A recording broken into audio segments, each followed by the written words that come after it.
শুধু দর্শক আসসালামু আলাইকুম, আমন্ত্রণ জানাচ্ছি চ্যানেলের সংলাপ অনুষ্ঠানে। 3 দিনের সফর শেষে বাংলাদেশ ছেড়েছেন মার্কিন যুক্তরাষ্ট্রের দক্ষিণ ও মধ্য এশিয়া বিষয়ক বিশেষ দূত সার্জিও গর। শেষ দিন শনিবার বাংলাদেশের প্রধানমন্ত্রী তারেক রহমানের সঙ্গে বৈঠক করেন তিনি। এর আগে পররাষ্ট্রমন্ত্রী খলিলুর রহমানের সঙ্গে বৈঠক করেন সার্জিও গর। বৈঠকে বাংলাদেশে বিনিয়োগে ইতিবাচক বার্তা দিয়েছেন সার্জিও গর, এমন খবর গণমাধ্যমে এসেছে। তবে 31 জুলাই ভারতের হাই কমিশনার দীনেশ ত্রিবেদীর সঙ্গে সার্জিও গরের বৈঠক নিয়ে রাজনীতির মাঠে আলোচনা হচ্ছে বেশ। বাংলাদেশে বিনিয়োগের ইতিবাচক সাড়ার পাশাপাশি আর কি বার্তা দিয়েছেন সার্জিও গর, সেসব বিষয়গুলো সম্পর্কে আমরা আজকে আলোচনা করতে চাই। আলোচনা হবে সমসাময়িক বিষয় নিয়ে। আলোচনা করবার জন্য আমাদের স্টুডিওতে উপস্থিত আছেন আমার বাঁয়ে আছেন রেজওয়ানুল হক, পরিচালক বার্তা বিভাগ চ্যানেলস। রেজওয়ানুল হক, আপনাকে অসংখ্য ধন্যবাদ সময় দেওয়ার জন্য। আছেন আনিস আলমগীর, সাংবাদিক ও কলামিস্ট। আনিস আলমগীর, আপনাকে অসংখ্য ধন্যবাদ সময় দেওয়ার জন্য। দর্শক, পুরো অনুষ্ঠান জুড়ে আপনাদের সাথে আছি আমি জয়নুল আবেদিন। আজকে আমরা আলোচনার বিষয় রেখেছি কি বার্তা দিলেন মার্কিন বিশেষ দূত, এই বিষয়টা নিয়ে আলোচনা হবে সমসাময়িক বিষয় নিয়ে। একটু আলোচনায় ঢুকতে চাই প্রথমে রেজওয়ানুল হকের কাছে। রেজওয়ানুল হক,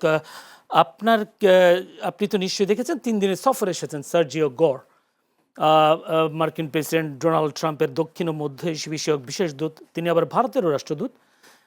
3 দিনের সফরে আসলে তিনি কি অনেকের সাথে বৈঠক করেছেন, কি কি বার্তা দিয়েছেন বলে মনে হয়? যদিও বলা হচ্ছে বিনিয়োগে বেশ আগ্রহী যুক্তরাষ্ট্র। ধন্যবাদ আপনাকে। বিনিয়োগের কথা তো প্রকাশ্যে এসেছে, জি।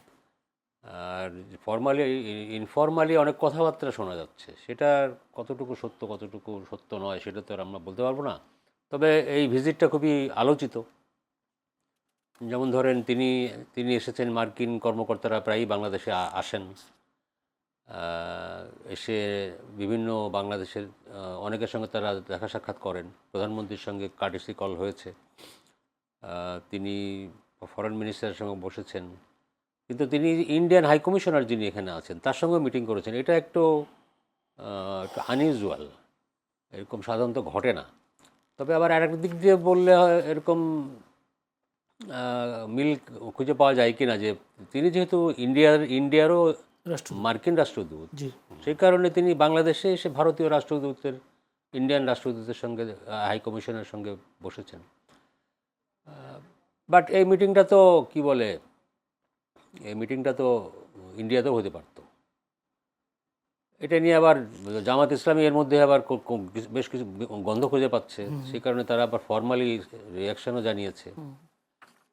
তার এই ভিজিট নিয়ে কিন্তু ইন্ডিয়াতেও আমি দেখলাম, ইন্ডিয়ার পত্রপত্রিকা মিডিয়াতেও দেখলাম ব্যাপক আলোচনা এই সার্জিও গরের বাংলাদেশ সফর নিয়ে। ওরা প্রশ্ন করতেছে যে ইন্ডিয়ায় মার্কিন রাষ্ট্রদূত তিনি বাংলাদেশে গিয়ে ভিজিট করছেন, এবং তিনি এই দক্ষিণ এশিয়ার বিষয় নিয়ে কথা বলছেন। তাকে এই এলাকার দায়িত্ব দেওয়া হয়েছে মার্কিন বিশেষ দূত হিসাবে। তার মানে কি, তিনি ইন্ডিয়ায় মার্কিন রাষ্ট্রদূত, তিনি আবার পুরো এই রিজিয়নের তাকে দায়িত্ব দেওয়া হয়েছে, তিনি বাংলাদেশে যাচ্ছেন। মানে তারা একটু দেখলাম তাদের কথাবার্তায় তারা একটু অখুশি, মানে কি হচ্ছে তারা বুঝতে পারতেছে না আর কি। ইন্ডিয়ান ইন্টারেস্ট বাদ দিয়ে কি তারা অন্য ইন্টারেস্ট দেখছে কিনা, এই ধরনের কথাবার্তা হচ্ছে। আপনি কি এটা আপনার কাছে কোনো জানা আছে কিনা, বা এই যে রাষ্ট্রদূত উনি যদি ভারতে যায় তখন কি আসলে বাংলাদেশের রাষ্ট্রদূতের সাথে কথা বলেন কিনা? এটা আমার নলেজে নাই। আনিস আলমগীর দীর্ঘদিন ডিপ্লোম্যাটিক রিপোর্টার ছিলেন, তিনি হয়তো যদি কিছু ইনপুট দেন এই ব্যাপারে, আমার জানা নেই আর কি। অসংখ্য ধন্যবাদ। একটু আনিস আলমগীরের কাছে যেতে। আনিস আলমগীর, মার্কিন প্রেসিডেন্টের যে বিশেষ দূত তিনি আসলেন এবং সফর শেষে চলেও গেলেন। তিনি যে বার্তাটা দিয়েছেন, বলছেন বিনিয়োগ এবং সেটা রোহিঙ্গা সংকট সমাধানের বিষয়টিও তিনি তো বলেছেন সমাধান দ্রুত হবে, সেরকম বিষয়টাও তিনি বলেছেন। আর এই আগ্রহ হচ্ছে নতুন কোনো আগ্রহ আসলে বাংলাদেশের জন্য আছে কিনা, আপনার কি মনে হয়? ওনার ভিজিটটা তো সরকারি তরফ থেকে যেটা বলা হচ্ছে যে এটা একটা ইন্ট্রোডাকশন, যেহেতু উনি এখানে আছেন এবং সাউথ এশিয়া রিজনের এবং এই দায়িত্বে আছেন তিনি। বাংলাদেশি তার কাউন্টার পার্ট অন্যান্যদের সাথে দেখা করে গেলেন এবং সর্বোচ্চ পর্যায়ে দেখা হলো প্রধানমন্ত্রীর সঙ্গে স্বয়ং। তো এটাকে প্রাধান্য দিচ্ছে সরকার, এবং আপনারা যেটা বলছেন কূটনীতিক এবং রাজনৈতিক কিছু দৃশ্যবলিত ছিলই, যে মার্কিন যুক্তরাষ্ট্রের সঙ্গে নতুন প্রশাসনের দৃষ্টিভঙ্গি বাংলাদেশকে জানানো, এবং সেটা আমার বাংলাদেশের তরফ থেকেও সেরকম একটা কথা হয়েছে, এবং তিনি বিভিন্ন রাজনৈতিক দলের নেতাদের সঙ্গে দেখা করেছেন। বিশেষ করে আলোচনা হচ্ছে উনি আওয়ামী লীগের কয়েকজন নেতার সঙ্গে দেখা করেছেন বলে শোনা যাচ্ছে। এটা আমি বাংলাদেশি মিডিয়া এটা খুব কনক্রিট কেউ কোনো রেজাল্ট দিতে পারছে না, বাট বলছে যে প্রধানমন্ত্রীর সঙ্গে দেখা করার আগে উনি সাবের হোসেন সহ কয়েকজন আওয়ামী লীগ নেতার সঙ্গে বৈঠক করেছেন এবং উনি বাংলাদেশিদের তরফ থেকে তাকে যে নৈশভোজের আমন্ত্রণ জানানো হয়েছিল সেই নৈশভোজে অংশ নেন নাই। উনি আবার বাংলাদেশের ফরেন মিনিস্টারের সাথে দেখা করার আগে ভারতীয় হাই কমিশনার যিনি এখানে আছেন ত্রিবেদী, ওনার সঙ্গে দেখা করেছেন। ত্রিবেদী আবার শুনতে পাচ্ছি, এটা আমি কনফার্ম হয়নি এখনও, আবার নাকি দিল্লিতে যাচ্ছেন। সো এবং এর মধ্যে উনি যখন এসছেন বাংলাদেশে তখন আবার ভারতের সংসদীয় কমিটি, পররাষ্ট্র বিষয়ক সংসদীয় কমিটি তাদের রিপোর্ট পেশ করেছে। সেখানে শেখ হাসিনার রাজনীতি করা না করা নিয়ে এক ধরনের হালকা নিষেধাজ্ঞা টাইপ কথাবার্তা শোনা যাচ্ছে, যদিও এর পুরোটা রিপোর্ট যদি পড়েন সেরকম কোনো নিষেধাজ্ঞা আসলে নাই। শেখ হাসিনা তার মতো করেই কথা বলছেন। আর উনি যে বিদেশে বসে রাজনীতি বলতে যেটা বোঝায় সেই অর্থে তো উনি মানে না মুক্ত হয়ে কোনো দিচ্ছেন না, উনি সিকিউর আছেন। ওনাকে আজকেও দেখলাম সর্বোচ্চ পর্যায়ে সিকিউরিটি তাকে দেওয়া হয়েছে বাংলাদেশের সাবেক প্রধানমন্ত্রী হিসাবে, এবং এরকম বলে যে অন্য কোনো নেতা কখনো এরকম পান নাই। আবার আজকে আরেকটা খবর দেখলাম যে সেখানে সাউথ এশিয়ান ফরেন করেসপন্ডেন্ট যারা আছেন তাদের একটা ক্লাব আছে, খুব বিখ্যাত ক্লাব এখানে, পুরো ফরেন করেসপন্ডেন্ট ক্লাবটা ওইখানে। সেই ক্লাবে উনি 5 তারিখ বক্তৃতা দেবেন, বাংলাদেশে ফেরার যে কথা উনি এর মধ্যে ঘোষণা দিয়েছেন ডিসেম্বরে। তার আগে এই বৈঠকে উনি ভার্চুয়ালি অংশ নেবেন। সো ভার্চুয়ালি তার অংশ নেওয়া, এখানে কি এফিআর হবেন কিনা আমি জানি না, মানে ফেস দেখাবেন কিনা জানি না। এই পর্যন্ত উনি যতগুলো বৈঠকে এই ধরনের করেছেন সেখানে ফেস দেখান নাই। সো আমি জানি না, যদি ফেস দেখান, যদি এদের সাথে সরাসরি কথা বলেন তাহলে সেটা আরেকটা অধ্যায় হবে যে ওইখানে নানাজন অংশ নেবে, বেশিরভাগই বাংলাদেশি এক্সপার্টরাই অংশ নেবে এবং সাকিব আল হাসানও সেখানে অংশ নেবেন বলে প্রচারিত হচ্ছে। এখন জানি না 5 তারিখে কি হয়। তো সার্বিকভাবে ওনার আসার যে ঘোষণা, এটাকে অনেকে আবার এটা লিঙ্ক আপ করছে সার্জিকরের সাথে। হ্যাঁ, যে এই শেখ হাসিনার আসার ঘোষণা, উনি আসলেন, উনি কি রাজনৈতিক দলগুলোর সাথে দেখা করছেন, যখন সেখানে কি আওয়ামী লীগের সঙ্গে একটা নেগোসিয়েশনের সম্ভাবনা আছে কি না, স্পেকুলেশন সবগুলো। সেটা আওয়ামী লীগের তরফ থেকেও এটা কোনো ক্লিয়ার না, কোনো বক্তব্য ওইভাবে আসেনি, সরকারি তরফ থেকেও আসে নাই। সো এবং আমেরিকান তরফ থেকেও আসে নাই। সো আসলে কি হচ্ছে, একটা ধূম্রজাল আছে এখানে, কিন্তু কোনটা কতটুকু কিভাবে আগাবে সেটা এখনো ক্লিয়ার না। আপনার কি এটা মনে হয় কিনা, যদি আপনার কথার সূত্র ধরেই বলছি, যে সার্জিও গড় যে বাংলাদেশ এবং ভারতের মধ্যে যে সম্পর্কের টানাপোড়েন চলছে, এই টানাপোড়েনটাকে কিছুটা শেষ করবার জন্য কি কোনো আসছে কিনা আপনার কি? আমার সেটাই বলছিলাম যে এটা এখনো ক্লিয়ার না। বাট উনি যখন বাংলাদেশে নিয়োজিত ভারতীয় হাই কমিশনারের সঙ্গে দেখা করেন, কোন এখতিয়ার বলে করেন, তাহলে সেখানে একটা কথা আছে। আর ত্রিবেণী যদি সত্যি এখন ইন্ডিয়ায় যায় না আবার, তাহলে এটা কোনো বার্তা নিয়ে গেছেন কিনা, এটা তো একটু মাথায় আসেই, মানুষের স্বাভাবিকভাবে আসায়।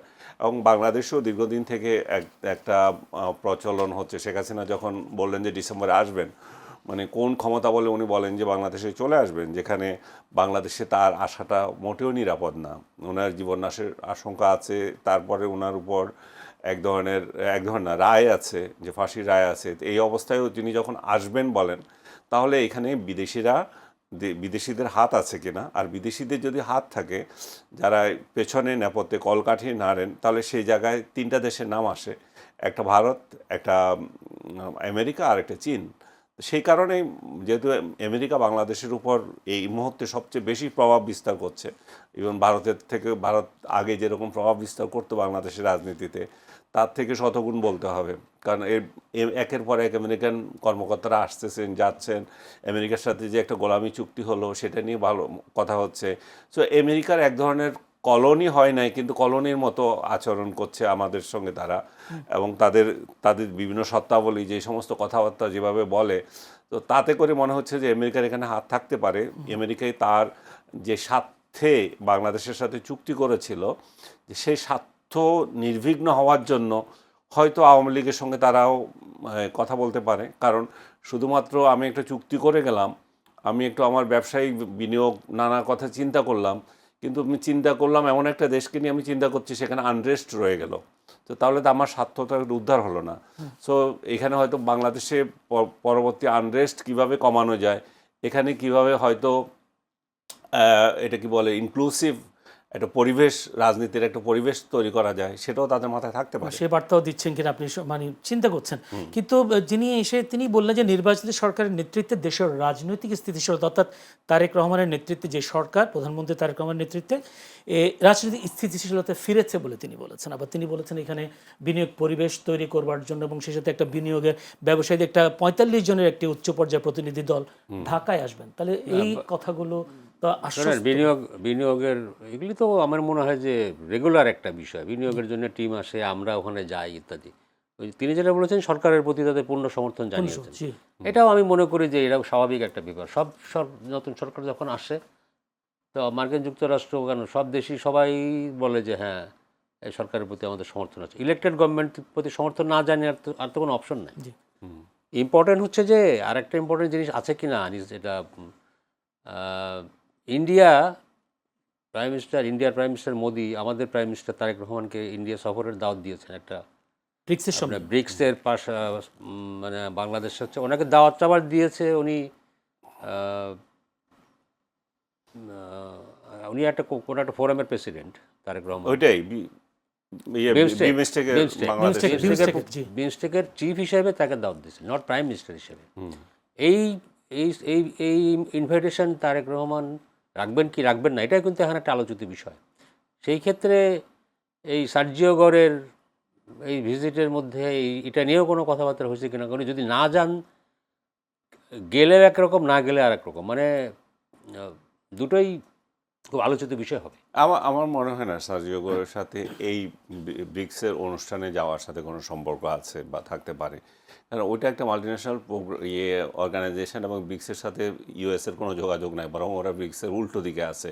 তো তাদের কোনো মাথা ব্যথা নাই, ব্রিক্স ইস্যু না, ওইটা নিয়ে তাদের মাথা ব্যথা নাই। তারেক রহমান প্রধানমন্ত্রী যাবেন কি যাবেন না এটা বাংলাদেশের অবশ্যই সিদ্ধান্ত, কারণ ওই অনুষ্ঠানে তারেক রহমান যেতেই হবে এমন কোনো বাধ্যবাধকতা নাই। বাংলাদেশের প্রতিনিধি যে কেউ যেতে পারে তার পরিবর্তে, বাট ইনভাইটেশনটা তো সরাসরি প্রাইম মিনিস্টার তারেক রহমান দেয়, অনেক সময় রাষ্ট্র তাদেরকে বলে যে আমাদের প্রধান ব্যক্তি এই মুহূর্তে এই কারণে যেতে পারবেন না, তার পরিবর্তে অমুক আমাদের প্রতিনিধিত্ব করবেন, সেটা স্বীকৃত পদ্ধতি, সেটা হতেই পারে। আরেকটা জিনিস যেটা জয়নুল আপনি বললেন যে বাংলাদেশের সাথে ভারতের যে সম্পর্ক, সেই সম্পর্কটা টানাপোড়েন যে কথা বললেন আপনি, আমার তো মনে হয় না যে টানাপোড়েনটা চলছিল ইন্টারিম গভর্নমেন্টের সময়। এই বিএনপি সরকার ক্ষমতায় আসার পর থেকে তো সম্পর্ক অনেক উন্নয়ন হয়েছে এবং ইন্ডিয়ান হাই কমিশনার যিনি ত্রিবেদী, উনি বাংলাদেশে আসার পরে তো ওই যে ভিসার যে অচল অবস্থা একটা ছিল সেটা তো ওপেন হয়েছে এবং সম্পর্ক তো এখন অনেক ভালো। আমি মনে করি না যে অচল অবস্থা সম্পর্কের মধ্যে কোনো এখন ওই আগের মতো অতখানি অচল অবস্থা আছে। পুশিন টু ভারতের সীমানাগুলোতে পুশিনের বিষয় নিয়ে হয়তো একটু টানাপোড়েন চলছিল, সেই বিষয়টা গণমাধ্যমে এসেছিল। সেক্ষেত্রে হয়তো এখন হয়তো দিনেশ ত্রিবেদী সামনের দিকে কি করছেন বা সেটা আমাদের হয়তো সময়ের জন্য অপেক্ষা করতে হবে। এটা নতুন প্রশ্ন হচ্ছে আজকে সম্প্রতি রাজধানীর মতিঝিল থেকে টাইমারযুক্ত পাইপ বোমা ও আশুলিয়া থেকে শক্তিশালী ইম্প্রোভাইজড এক্সপ্লোসিভ ডিভাইস আইইডি উদ্ধারের পর দেশজুড়ে পুলিশের যানবাহন ও স্থাপনায় হামলা হতে পারে বলে আশঙ্কা করা হচ্ছে এবং দেশজুড়ে সতর্ক বানিয়েও দিয়েছে, এরকম একটি খবর আজকে দেখলাম। আপনার কি মনে হয় আসলে পুলিশ তো এই ধরনের যখন এরকম কোনো সিরিয়াস কোনো এক্সপ্লোসিভের যখন কোনো সন্ধান পাওয়া যায় এবং বিশেষ করে সেগুলি যদি স্পর্শকাতর এলাকাতে থাকে, যেমন মেট্রো রেলের স্টেশনের আশেপাশে বা সেন্সিটিভ এরিয়াতে যদি থাকে, তখন তো একটু স্বাভাবিক পুলিশের মধ্যে একটা পুলিশের ভিতরে তো একটা অ্যালার্টনেস তো স্বাভাবিকভাবে আসে এবং কর্তৃপক্ষের দিক থেকেও সেই ধরনের একটা অর্ডার আছে, সেটাই আসছে। পরিস্থিতিটা তো একটু সেন্সিটিভ আছেই আসলে। এই যেমন আনিস একটু আগে বলছিলেন শেখ হাসিনা কি বলে ডিসেম্বরের দেশে ফিরবেন এরকম একটা ঘোষণা দেওয়ার পরে আসলে যদিও বিষয়টা মানে সম্ভব বলে মনে হয় না, অসম্ভব বলে মনে হয়, তারপরে বিষয়টা নিয়ে কিন্তু একটা নাড়া পড়েছে এবং বিভিন্ন মহলে বিভিন্ন পর্যায়ে কিছুটা, এবং ওই ঘোষণার সাথে আবার এই এক্সপ্লোসিভ পাওয়ার বিষয়টা যদি আপনি অ্যাড করে দেখেন, তাহলে তো কিছুটা চিন্তা বা কিছুটা সতর্কতার দরকারও আছে। সেই হিসাবে পুলিশকে অ্যালার্ট করা হয়েছে। পাশাপাশি অন্যান্য বিভিন্ন পদক্ষেপের কথা আমরা শুনতে পাচ্ছি। তো এটা স্বাভাবিক। এরকম হলে তো এরকম ব্যবস্থা নেওয়াই হবে। সেক্ষেত্রে আবার অনেকে বলছেন যে আগস্ট মাস যেহেতু শুরু, আগস্টকে কেন্দ্র করে রাইট, কোনো ধরনের হামলা টামলা হবে কিনা এরকম কোনো রাইট, বিষয় রাইট। নিয়ে এটাও একটা বিষয়। আগস্ট মাসের তো ২ টা ইস্যু মানে আওয়ামী লীগের জন্য। একটা হলো যে ৫ তারিখে আওয়ামী লীগ সরকারের পতন। আরেকটি 15 হচ্ছে যে আগস্ট ১৫ই আগস্ট বঙ্গবন্ধুর মৃত্যুবার্ষিকী। তো এই সমস্ত বিষয়কে কেন্দ্র করে আবার সেই সাথে 21 আগস্ট গ্র্যান্ড হামলার বিষয় গ্র্যান্ড হামলা আছে। এই সমস্ত বিষয় কেন্দ্র করে আওয়ামী লীগের কিছু মানে আওয়ামী লীগের কার্যক্রম নিষিদ্ধ। কিন্তু আওয়ামী লীগ বিভিন্ন জায়গায় আবার তাদের কর্মীরা দেখলাম ঝটিকা মিছিল বের করে। তো সেটাও সেরকমও কোনো সম্ভাবনা বা আশঙ্কা থেকে পুলিশ একটু অতিরিক্ত সতর্ক থাকবে। জি এটাও স্বাভাবিক। জি আমরা একটু যেতে চাই আনিস আলমগীর কাছে। আনিস আলমগীর, স্বরাষ্ট্রমন্ত্রী সালাউদ্দিন আহমদ তিনি বলেছেন আজকে যে তিনি আজকে সারদা পুলিশ স্টেশনে পুলিশ একাডেমিতে গিয়েছেন, সেখানে বিশেষ পুলিশ ব্যাচের প্রশিক্ষণ সমাপনী কুচকাওয়াজ শেষে সাংবাদিক বলেছেন আগস্ট মাসে নিষিদ্ধ আওয়ামী লীগের কার্যক্রম দেখা যাচ্ছে, এই জন্য সারা দেশে পুলিশকে সতর্ক করা হয়েছে। তার বক্তব্যটাকে আপনি কি বিশ্লেষণ করবেন? এখানে বিশ্লেষণের কি আছে? উনি তো আওয়ামী লীগ তো এমনি কার্যক্রম করতে পারছে না। তো যেখানে পারছে না সেখানে অগাস্ট মাসে তো আওয়ামী লীগ বিভিন্ন কর্মসূচি নিয়ে বিশেষ করে ওরা শোকের মাস হিসাবে পালন করে। আর এখন নতুন করে যোগ হয়েছে ৫ অগাস্ট। তো সবগুলো নিয়ে যদি আওয়ামী লীগ তো রাস্তায় বেরোতে চাইবে, তো রাস্তায় বেরোতে চাইলে সরকার দমন করবে, সেটাই উনি একটু সতর্ক করলেন যে ওরা যদি কোনো কিছু না করতে পারে, এটা যদি তাদের রাজনীতি হয়ে থাকে, রাজনীতির অংশ হয়ে থাকে এবং সরকারের একজন কর্তা ব্যক্তি হিসাবে স্বরাষ্ট্র মন্ত্রণালয়ের প্রধান হিসাবে উনি তো তার ফোর্সকে এটা বার্তা দিতে পারেন। আপনার কি মনে হয় কিনা যে আওয়ামী লীগের প্রতিষ্ঠা বার্ষিকীর সময় আমরা দেখেছি সেনা মোতায়েন, বিজিবি মোতায়েন এরকম করার কারণে দেখলাম আওয়ামী লীগের নেতাকর্মীদের আমরা তেমন সাড়া দেখিনি ওই সময় প্রতিষ্ঠা বার্ষিকী। এরকমও এই কারণে হয়তো আওয়ামী লীগে সাহস করবে কিনা আওয়ামী লীগ নেতাকর্মীরা এরকম মিছিল মিটিং করবার জন্য? আমি মনে করি যে আওয়ামী লীগ নেতাকর্মীরা যত ঘটনাই ঘটুক 15ই আগস্টে অবশ্যই তাদের তৎপরতা তারা দেখাবে। ৫ আগস্টে কেন্দ্র করে কিছু করবে কিনা আমি জানি না, বাট 15ই আগস্টকে কেন্দ্র করে তারা যখন ইভেন পতনের পরপর যে 15ই আগস্ট হলো তখনও তো তারা দেখিয়েছে। তো 15ই আগস্ট একটা বড় ধরনের একটা ডেডলাইন আপনি বলতে পারেন।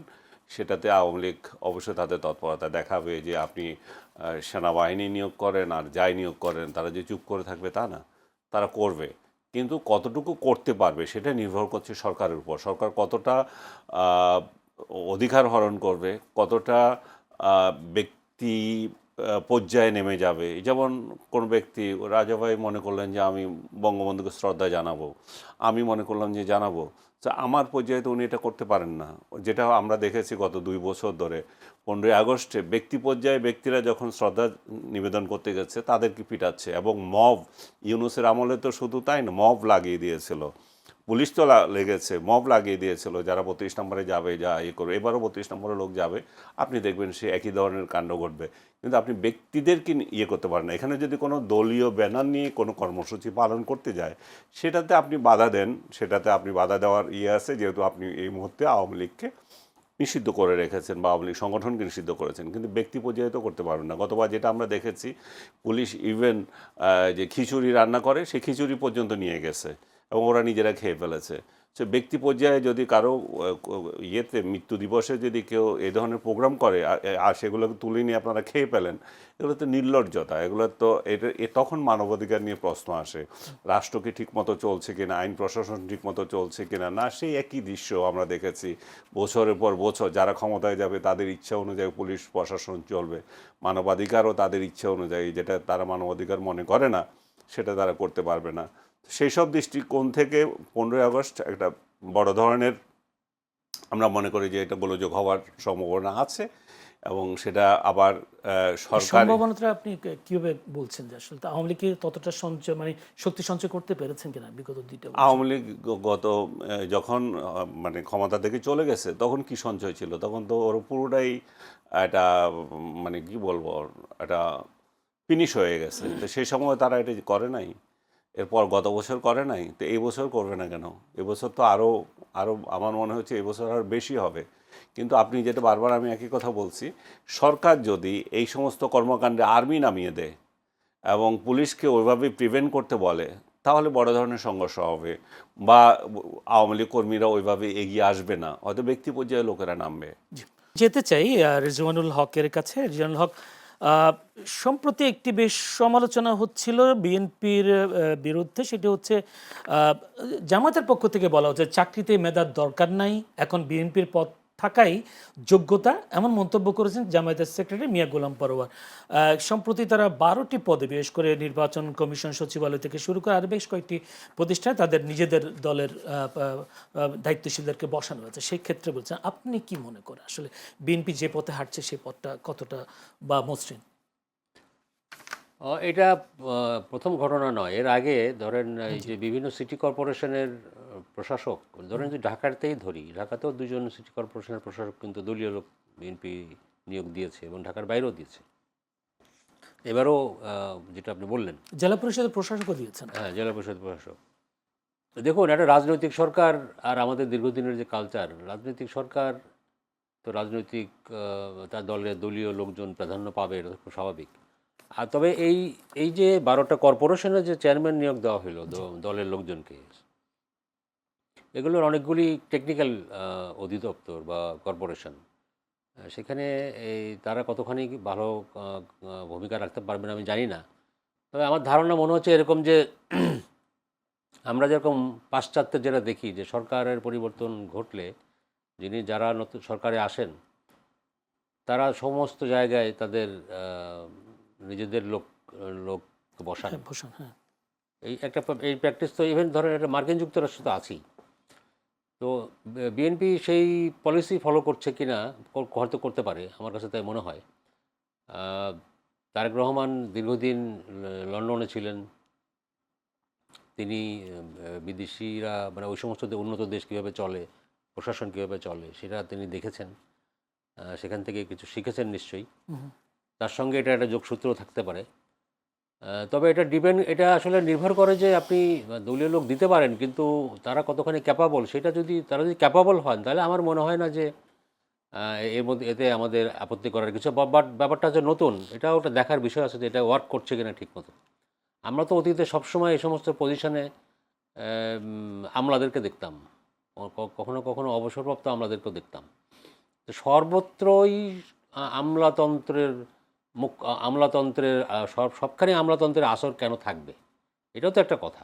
পলিটিক্যাল গভর্নমেন্টে পলিটিক্যাল লোকও থাকতে পারে। আমলাতন্ত্রের থাবা থেকে কিছুটা মুক্ত হওয়াও কিন্তু জরুরি। তো সেই দিক থেকে আমি মনে করি যে এটা একটা নতুন বিষয়। আমি দেখতে চাই যে এটা রেজাল্টটা কী হয়। এটা যদি ঠিকমতো ওয়ার্ক করে তাহলে এতে আমি আপত্তি কিছু দেখি না। অতীতে রাজনৈতিক যে দলীয় নিয়োগগুলো হয়েছে সেখানে ইতিহাস কি বলে আসলে? না, এই ধরনের এই যে আমি কর্পোরেশনের কথা বলছেন, আপনার জেলা পরিষদ, সিটি কর্পোরেশনে তো দলীয় লোকজন আগেও ছিল। এটা তো এই পদগুলো তো আসলে নির্বাচনের মধ্যে দিয়ে আপনার পূরণ করার কথা। তো যখন নির্বাচন হয় না তখন প্রশাসক নিয়োগ করে, সেটাও সেই বিধানও আছে। কিন্তু পার্টিকুলারলি যে 12টা কর্পোরেশনের কথা বললাম সেগুলোতে কিন্তু দলীয় লোকের নিয়োগ এই প্রথম। সেজন্য বলছি যে এটা আমাদের একটু দেখতে হবে যে রেজাল্টটা কি ভালো হইলো না খারাপ হইলো। যদি ভালো না ওয়ার্ক করে তখন তো নিশ্চয়ই এর সমালোচনা হবে। জনাব আনিস আলমগীর, আপনার আমি যদি একটু মির্জা ফখরুল ইসলাম আলমগীরের একটা বক্তব্য আলোচনায় এসেছে। তিনি 30 জুলাই রাজধানীর সার্কিট হাউস এলাকার তথ্যভবন মিলনায়তে একটি আলোচনা সভায় এটি কথা বলেছেন। তিনি আক্ষেপ করে বলেছেন, আমার এই 4-5 মাসের মন্ত্রিত্বের অভিজ্ঞতা বলে আমি দেখেছি কিছুই বদলায়নি। অর্থাৎ এই 5 মাসে যারা ঘুষ খেত তারা একইভাবে ঘুষ খাওয়ার ফন্দি ফিকির করছে, একইভাবে যারা ভালো একটা কাজকে আটকে দিত তারা আটকে দিচ্ছে, লোকজন ভুল পাল্টাচ্ছে, ভুল পাল্টানো লোকজনই এখন অনেক বেশি জুলাই যোদ্ধা হয়ে গেছে। তিনি আবার আশাবাদ হয়ে একটা কথা বলেছেন, আমি একজন মানুষের মধ্যে পরিবর্তন দেখছি, তিনি হচ্ছেন সেটা তারেক রহমান। তিনি চেষ্টা করছেন, নতুন নতুন নজির স্থাপন করছেন। তাহলে এই 5 মাসে কি এটাকে আত্মস্বীকৃতি মির্জা ফখরুল ইসলাম আলমগীরের, বা সেখানে তিনিও তো পড়েন, মানে আত্মস্বীকৃতি কেন হবে? উনি নিজের কথা তো বলেন নাই, নিজের তো কিছু বলেন না, একজনের কথাই বলছে শুধু, প্রধানমন্ত্রী তারেক। হ্যাঁ, আমি মানে প্রায় ওনার সঙ্গে একমত। আসলে এই 5 মাসে পরিবর্তনটা কোথায় হয়েছে? যেগুলোকে দেখেছি জুলাইতে জিন্দিগিতে কোনোদিন কথা বলে নাই, জুলাই মাসেও কথা বলে নাই। এখন অন্যের ফেসবুক পোস্ট শেয়ার করে করে বিপ্লবী সাজে। হ্যাঁ, নিজের কিছু নাই দেখানোর মতো। জুলাই মাসে কি বলেছিল, জুলাইকে সমর্থন করেছিল কিংবা নিন্দা করেছিল, কোনোটাই না। তার মানে কি, ওরা তখন বোবা ছিল, ওরা এত মেরুদণ্ডহীন ছিল যে তার নিজের মতামত রাখতে পারে নাই। জুলাইকে আমি সমর্থন করি না সেটাও স্পষ্ট করে বলতে পারে নাই, জুলাইকে আমি সমর্থন করি সেটাও বলতে পারে নাই। তারা কি করলো, এই যে আজকে 2 তারিখ, জি আজকে চারিদিক থেকে উঠলো যে এক দফার দাবিটা, যে কেউ কেউ এতদিন বলছিল, এতদিন ধরেই সবগুলো বলা হয়েছিল যে এটা একটা কোটা আন্দোলন, ছেলেদের কোটা আন্দোলন। এই 2 তারিখে এসে সলিমুল্লাহ খান, আমি তার কথা বলবো, সাহসের সঙ্গে সে বলল যে এক দফার কথাটা। তার পরবর্তীতে অন্যরাও বলল। 3 তারিখে গিয়ে আমরা কি দেখলাম, আগামীকাল শহীদ মিনারে গেল অনেকেই, আমাদেরকে আহ্বান জানালো যেতে, যে যার মতো করে গিয়েছে, জমায়েত হয়েছে, এবং এর প্রধান উদ্যোক্তা ছিল বামেরা, কিন্তু সম্মিলিতভাবে সবাই সেখানে গিয়েছে। কতিপয় সাংবাদিক নামধারী এখন আবার সাংবাদিকও নাম ধরে, এই যে ও সহ আরও বহু লোক ওইখানে গিয়েছে, যা ছবি তুলেছে, এবং সাংবাদিক, শিল্পী, বিভিন্ন সেক্টরের বলবেন আমি এগুলো ছবি তুলছে ওইখানে গিয়ে, ছবি তুলে এখন বিপ্লবী হয়ে গেছে, ওই ছবিটা বিক্রি করে। এদের কিন্তু 17 বছরে শেখ হাসিনার দালালি ছিল, শেখ হাসিনার চামচাদেরকে বিশেষ বিশেষ সাপ্লাই ছিল। ওদের একজনের কথা আমি বলবো, যে তার রিসোর্ট ছিল, এই রিসোর্টে বিনোদন করত, শেখ হাসিনার আমলে বিজ্ঞাপন ব্যবসা করেছে। হ্যাঁ, ইভেন শেখ হাসিনা চলে যাওয়ার পর আলী রিয়াজ এবং এই যে এটার নাম কি বলেন, নূরদের বিজনেস কিভাবে দখল করা যায় সেই চিন্তা করেছিল। সারা বছর কিছুই করে না, এখন বিপ্লবী সেজে গেছে। এরকম প্রতিটা এইখানে দেখবেন। আরেকটা জিনিস দেখেন, এরা 16ই ডিসেম্বর আসলে কোনোদিন কিছু বলতে আমি দেখি নাই, কিন্তু এই যে 5 আগস্টকে কেন্দ্র করে এখন বিরাট বিরাট বুদ্ধিজীবী হয়ে করছে, সেমিনার করছে, সেই একই ঘটনা। ওদের সিংহভাগই ইয়েতে জুলাইতে কিছু করে নাই, এর শেখ হাসিনা আমলেও কিছু করে নাই, কিন্তু এখন বিরাট বিপ্লবী তাত্ত্বিক বিপ্লব করতেছে। একদল, এই যে শেখ হাসিনার আমলে এরকম ছিল, 16ই ডিসেম্বর বা স্বাধীনতা দিবস কিছু থাকলে গদবাধা কতগুলো লোক বকবক করতো, এখন এরা আবার একই স্টাইলে শুরু করেছে এবং 16ই ডিসেম্বর ভুলে গেছে। তার মানে হচ্ছে কি, একটা পর্ব যায়, এক দালালরা যায়, আরেক দালালরা আসার ক্ষমতা চাটাচাটি করে। এই 5 আগস্টকে নিয়ে এরা এখন যেগুলো করতেছে, এগুলার যে আরোপিত অনেকগুলো, আমি জানি না রাজা আমার সাথে একমত হবেন কিনা, অনেকটা দেখা যায় যে অনেকগুলো ইভেন্ট মানে আরোপিত, সাধারণ মানুষের কোনো অংশগ্রহণ নাই। সাধারণ মানুষ এটা নিয়ে কোনো মাথায় ঘামানো, কোনো বদারই করে না। সাধারণ মানুষ চিন্তা করতেছে যে আমাদের তেল গ্যাসের দাম বেড়ে যাচ্ছে, আমাদের দ্রব্যমূল্য বাড়তেছে, আমাদের ঘুষ কমে নাই, এবং এই যে মির্জা ফখরুল সাহেব যে কথাগুলো বলেছেন, এই যে একই ঘটনা, শুধু ভুয়া বিপ্লবীরা বেড়ে গেছে আর একটা লোকের মধ্যে পরিবর্তন হচ্ছে, সেটা হচ্ছে তারেক জিয়া।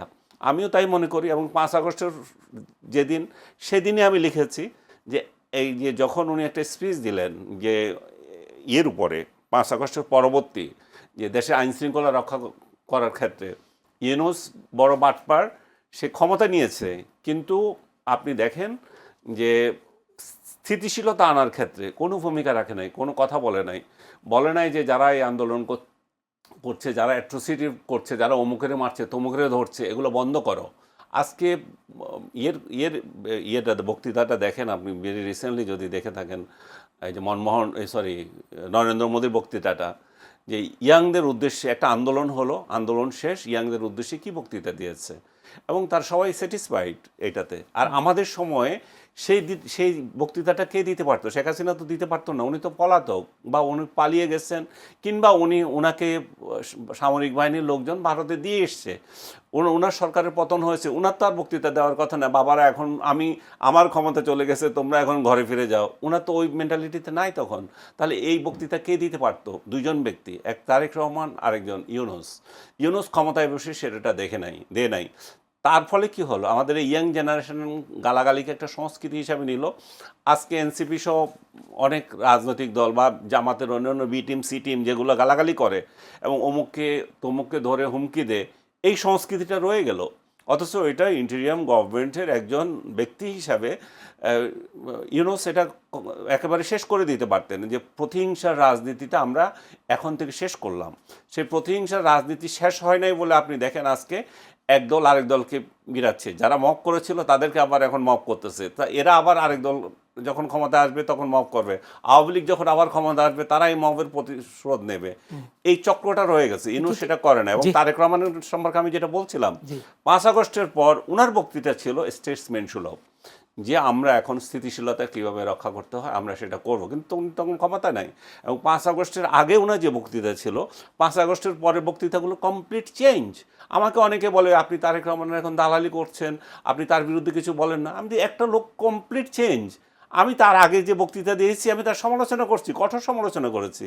আর উনি যদি ভালোই থাকেন তা আমি কেন তার বিরোধিতা করবো? আমার সাথে তার শত্রুতা কিসে? আমি কি ক্ষমতায় ভাগাভাগিতে কোথাও আছি? সো আমরা কি দেখব? আমরা সাংবাদিক হিসাবে আমার তো রাস্তায় নামার কথা না, 5 আগস্টের আগেও নামার কথা না, পরেও আমার কথা না। আমি সাংবাদিক হিসেবে আমার যেটুকু দায়িত্ব সেটা হচ্ছে কাউকে ক্ষমতা থেকে নামানা, কিন্তু ক্ষমতায় তাকে রাখাও না। আমরা রাজনৈতিক দলগুলো যে ভালো কাজ করলে সেটা প্রশংসা করা, অকাম করলে তার বিরোধিতা করা। সো তারেক রহমান যদি করেছি এবং বর্তমানেও করব, তারেক রহমান যে কথাটা মির্জা ফখরুল বললেন যে উনারই একমাত্র পরিবর্তন হয়েছে, এবং এটার সাথে আমি 100% একমত। আর কোনো কিছুতে, আর কোনো সেক্টরে কোনো কিছুই চেঞ্জ হচ্ছে না। ওনার সাথে অন্যান্য মন্ত্রীরা ম্যাচ করতে পারছেন না কেন? কেন পারছেন না সেটা উনি জানেন, ওনার টিম উনি দেখবেন। এবং মির্জা ফখরুল সাহেব যে এটা বললেন তারও তো উপলব্ধি হওয়ার কথা যে এইটাতে আমি পারছি না, তাহলে আমারও ব্যর্থতা, এই ব্যর্থতা আমি স্বীকার করি, এই ব্যর্থতা স্বীকার করে আমি পদত্যাগ করি। সেটা করবেন না, বক্তৃতা টিকে দিবেন। রিজওয়ানুল হক, আপনি এই বিষয়ে কিছু বলতে চান কিনা, যে মির্জা ফখরুল ইসলাম আলমগীর তিনি নিজেকে আত্মস্বীকৃতি দিয়েছেন এবং বলেছেন তারেক রহমান, প্রধানমন্ত্রী তারেক রহমান ছাড়া তিনি কাউকে দেখছেন না, তাহলে অন্যান্য মন্ত্রীরা যে কাজগুলো করে যাচ্ছেন সেগুলোর মধ্যে তিনি অন্যান্য মন্ত্রীদের সম্পর্কে বলেছেন বলে আমার মনে হয় না। ওনার মূল ইঙ্গিতটা ছিল যে আমলাতন্ত্রের কোনো পরিবর্তন উনি দেখছেন না। যারা ঘুষ খাইতো, মানে আমলারা বা সরকারি অফিস আদালতে যে ধরনের ঘুষ কালচার দীর্ঘদিন ধরে চলছে, এত বড় একটা ঘটনা ঘটে গেল 5ই আগস্ট, গণ অভ্যুত্থানে একটা সরকারের উৎখাত হয়ে গেল এবং তরুণদের গণ অভ্যুত্থান সফল হইল, এবং তারপরে সংস্কারের অনেক বড় দাবি উঠেছে, কিন্তু কোনো কিছুতেই ওই জায়গাটায় কোনো পরিবর্তন হয় নাই। প্রশাসন যেরকম ছিল ওইরকমই আছে। ঘুষ যারা খাইতো তারা এখনো খাওয়ার ফন্দি বিক্রি করছে, উনি বলেছেন। দুর্নীতি এখনো রয়ে গেছে, দুর্নীতি মুক্ত হয়নি বাংলাদেশ। দুর্নীতি মুক্ত হয়নি, বরং এখন আরো রেট হয়তো আরো বেশি আর কি, কারণ এখন রিস্ক ঘুষ খাওয়া। আর একটা কথা বলেছেন যেটা, সেটা তো আনিস বললোই, যারা ওই সময় কোনো ভূমিকা ছিল না এখন তারা এই সুযোগে এখন জুলাইয়ের বড় বড় যোদ্ধা হয়ে দাঁড়িয়েছে। এটা তো ঠিকই বলেছেন। জি, আমি একটা প্রশ্ন যেতে চাই, সেটি হচ্ছে গতকাল যারা যদি বলি আন্তর্জাতিক অপরাধ ট্রাইব্যুনালের একের চেয়ারম্যান বিচারপতি মোহাম্মদ গোলাম মর্তুজা মজুমদার, সদস্য বিচারপতি মোহাম্মদ শফি আলম মাহমুদ সহ আরও কয়েকজন বিচারক এবং সেই সাথে চিফ প্রসিকিউটর আমির ইসলাম আয়নাঘর পরিদর্শন করেছেন, যেটা ঢাকা উত্তর বিমানবন্দর এলাকায় র্যাব 1 ব্যাটালিয়নের কম্পাউন্ডের ভেতরে অস্ত্রাগার সংলগ্ন একটি পুরনো দোতলা ভবন রয়েছে। সেখানে তিনি বলছেন, চিফ প্রসিকিউটর আমির ইসলাম বলেছেন, এমন ছোট অর্থাৎ 2 ফুট বা 4 ফুট ঘরে শোয়া কিংবা সোজা হয়ে দাঁড়ানোর সুযোগ ছিল না। গুমের শিকার এসব ব্যক্তিদের উপর কেমন নির্যাতন চালানো হয়েছে বলে তিনি ধারণা করতে পারেন না। আপনি কি ধারণা করতে পারেন আসলে কেমন নির্যাতন হয়েছে, কেমন নির্যাতিত হয়েছে তারা এত ছোট্ট একটি ঘরে? না, সেটা তো আমি বলতে পারবো না, বাট আয়নাঘর যেরকমই হোক, আয়নাঘর নিশ্চয় কোনো ভালো জায়গা না, কোনো সুখের জায়গা না, আনন্দ করার জায়গা না। এ ধরনের ঘটনা আপনি ধরেন, আয়নাঘর তো বাদই দেন, এর আগেও যে জয়েন্ট ইন্টারোগেশন সেল যেটা ছিল আগে, সেখানে যাদেরকে ধরে নিয়ে যাওয়া হয়তো, আপনি যদি 1/11-এর সময়কার বহু কাহিনী আমরা জানি, কিভাবে ইভেন বড় বড় পলিটিশিয়ানদেরকে ধরে নিয়ে গিয়ে নির্যাতন করা হয়েছে, তাদেরকে দিয়ে নানান কিছু স্বীকার করিয়ে নেওয়া হয়েছে, সেগুলোর ভিডিও করে সেগুলি আবার মিডিয়াকে দেওয়া হয়তো এগুলি প্রকাশ করার জন্যে। সেই ভিডিওতে তাদেরকে যে ধরনের চেহারায় দেখা যেত, মানে কি নির্যাতন কী পরিমাণে কীভাবে হয়তো সেটা তো স্পষ্টই ছিল, তাদের দেখলে বোঝা যেত। এটা তো বহুদিন ধরে চলে আসতেছে, এবং এই আমলেও, আওয়ামী লীগের আমলেও যে ধরনের, পরবর্তীকালে তো এটা আইন এখন নামই হয়ে গেল। সেখানে তো অবশ্যই যাদেরকে নিয়ে যাওয়া হয়েছে তাদেরকে ভালো থাকার কোনো কথা না। এবং যে ছবিগুলি আমরা দেখলাম, সেটা তো যদি সেখানে যাদেরকে রাখা হইতো তাদের অবশ্যই অমানবিক। এবং এখানে মোটেও যে ছবি দেখলাম একটা ছোট্ট একটা জায়গা, সেখানে আবার এক পাশে একটা টয়লেট, টয়লেট। সেখানে বাতাস চলাচলের খুব বেশি ভালো ব্যবস্থা নাই। তো এই ধরনের জায়গা তো খুব ভালো মতো ভালো হওয়ার কথাও না, তাই না? তো এটা নিয়ে আমরা কেন আশা করছি খুব ভালো কিছু হবে? জি। ইভেন জেলখানাতেও মানুষ যেভাবে মানে সরকারিভাবে প্রতিষ্ঠিত জেলখানা, সেই জেলখানাতেও যেভাবে অমানবিকভাবে মানুষজনকে থাকতে হয়, যেখানে লিস্ট ফাইল করে রাখা হয়। হ্যাঁ এরকম একটা খবর। রাইট, যেখানে জায়গা জায়গা থাকার কথা 400 লোকের, সেখানে 4000 লোক থাকে। তো খুব স্বাভাবিকভাবে আয়নাঘর, সেখানে আরও খারাপ অবস্থা হবে, এটাই তো স্বাভাবিক। কিন্তু এখানে সেখানে আপনি মনে করেন কিনা নাগরিক হিসেবে বা কারাবন্দী হিসেবে তারও তো একটা মানবিক অধিকার আছে। অফকোর্স কারাবন্দি বাদ দেন, এই যে এইভাবে যে ধরে নিয়ে যাওয়া বা গুম করে ফেলা, এটা তো অবশ্যই নাগরিক অধিকারের উপর চরম আঘাত এবং মানবাধিকার পরিপন্থী কাজ। এগুলি মানে এনাফ।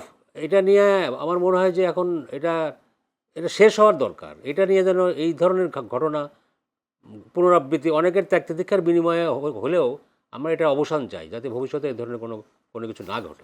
জনাব আনিস ভাই, আপনাকে যে একটা প্রশ্ন করতে, চিফ প্রসিকিউটর মোহাম্মদ আমিনুল ইসলাম তিনি বলেছেন আয়নাঘরের অনেক আলামত নষ্ট করা হয়েছে, নতুন করে স্থাপনা করা হয়েছে, যারা এইসব আলামত নষ্টের সঙ্গে জড়িত তাদের বিরুদ্ধে তদন্তের সাপেক্ষে ব্যবস্থা নেওয়া হবে।